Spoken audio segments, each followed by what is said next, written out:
हमारी ये माँ है और हम हमारी माँ की सेवा के लिए जान तक दे देंगे। और जब भी कोई बात आएगी तो पूरा गांव संगठित होगा। क्या कभी ने देखा कोई तो बोल रहा 700 बीघा जमीन है, कोई बोल रहा 1000 बीघा। ये 35 हेक्टर जमीन और 1 हेक्टर में 9 बीघा 330 बीघा जमीन ये प्लांट को दी गई है।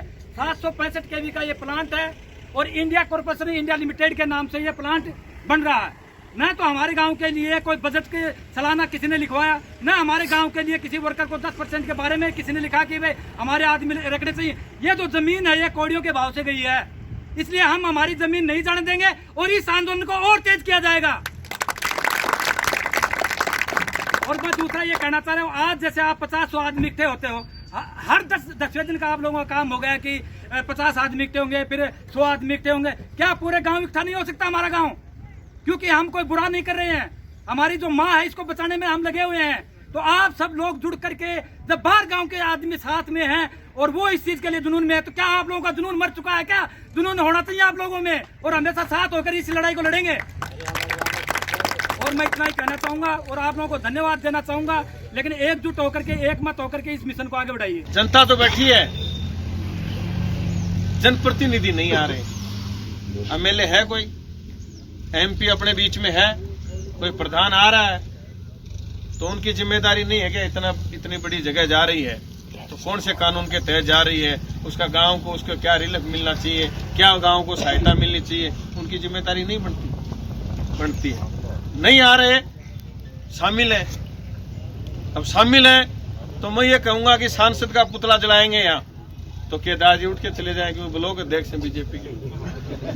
बता दिक्कत कहाँ? आप ये इनको हंसी मजाक में लेने की बात नहीं, संकट कैसे फंसा हुआ है, हम कैसे दलदल में फंस गए वो बात कर रहा हूं मैं। और जितेंद्र जी का पुतला जलाएंगे तो कांग्रेस वाले नाराज होकर चले जाएंगे। जिम्मेदार कौन है यहाँ? मालिक या तो सांसद है या एमएलए।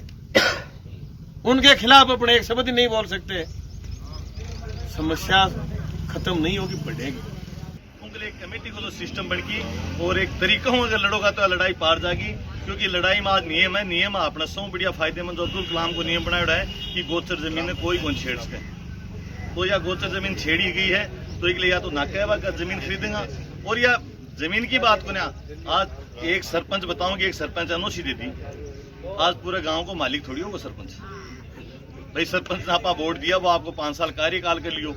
अब ये मैं बारे पंच साहब खड़े जा, बोले साहब मारा तो साइन ही कोई कमेटी में, बिना साइन हो उसका है बस साइन कोई कम पंचा का दिया ही या कोई का फर्जी करे ही, बस सारी चीज पर तो जहाँ कागज प्रशासन आ रहा अपने बीच में कोई वार्ता हो, कागज चेक करना अपन ब्यूरो पड़े कि वो माजरों की है। अब है क्या लड़ाई पेश कहाँ पहुंचानी?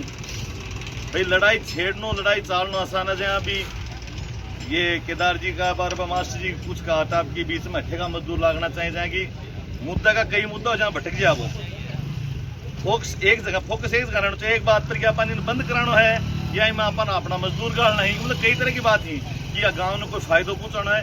तो ए तरीके की बात हो जब होंगी जब देखे कोई भी देखो संगठन नेतृत्व चाहिए, वो नेतृत्व के लिए कमेटी चाहिए। तो मेरा मानो सौ पहले तो गाँव का आदमी की एक कमेटी बनाई जो ये मुद्दन आगे तक देखो कोई आप आज आप ये मुद्दन हाईकोर्ट में भी एक केदार जी ने लेके गए हैं, देखो आंदोलन में 2 रुपया भी लगे, सो बड़ी चीज है।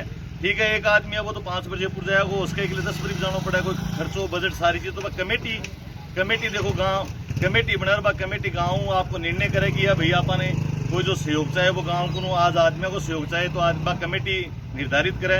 तो भी मैं कि भाई परिवार के लिए एक आदमी जागो, घर के 2 आदमी आऊंगा, मतलब मीटिंग हो तो मीटिंग भी लागनी चाहिए। आज 8000 वोटा का हमारी मीटिंग है माल डाणी है 25 घना भी वोटेड कई बार है, क्योंकि जनता बेड़ी हो है, बेड़ी होने पहले आप कमेटी निर्णय करेगी आज आप बेड़ा करे। आप लक्ष्य यो है भाई बेड़ा करके आप काम न रुकवाओगे, आप बेड़ा करके इस सड़क न बंद करके प्रशासन ने बुलाओगा, प्रशासन मतलब वो कमेटी निर्णय करे।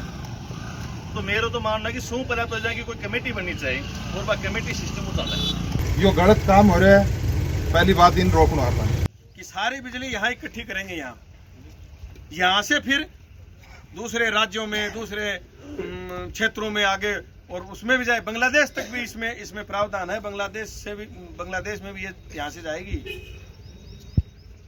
तो आप ये सोच रहे हो ये यूं ही प्रोजेक्ट है, कोई ट्रांसफार्मर बन रहा है, ये नहीं है। बहुत बड़ा मामला। तो दसरापुर गांव के लिए तो मैं ये कहना चाहता हूँ, अगर पूरा गांव संगठित होता है तो मेरी जिम्मेदारी हर घर में एक को तो नौकरी मिलेगी, और जितनी जमीन आपके लिए है उतनी जमीन आपको इसके बदले जमीन दिलवाएंगे, मैं गारंटी।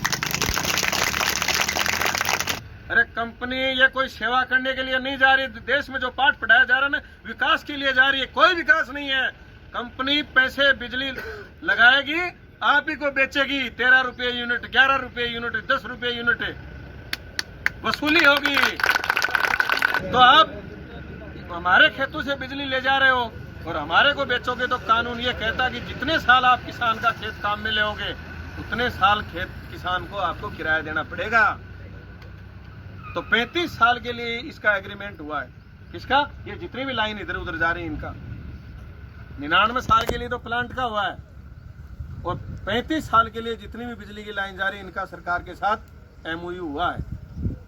35 साल किराया देना पड़ेगा।